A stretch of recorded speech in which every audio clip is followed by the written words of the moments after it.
Hi guys, magandang tanghali po sa ating lahat dyan. Araw po ng Miyerkules po ngayon. Ilang days na lang ay Pasko na. Ang bilis po talaga ng araw. Ay,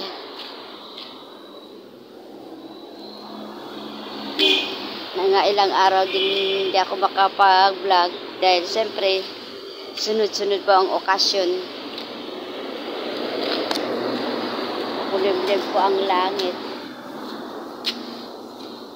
Makulimlim ang langit na.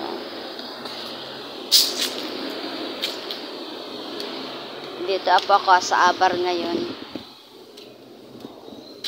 Araw po ng Miyerkules. Sa susunod ay sa Martes na po ako punta dito. Balik sa dati.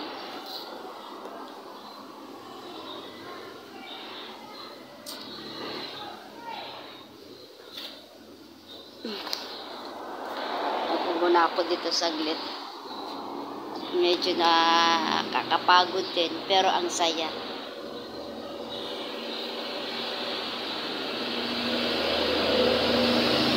Kahit puyat, sige, banat pa rin.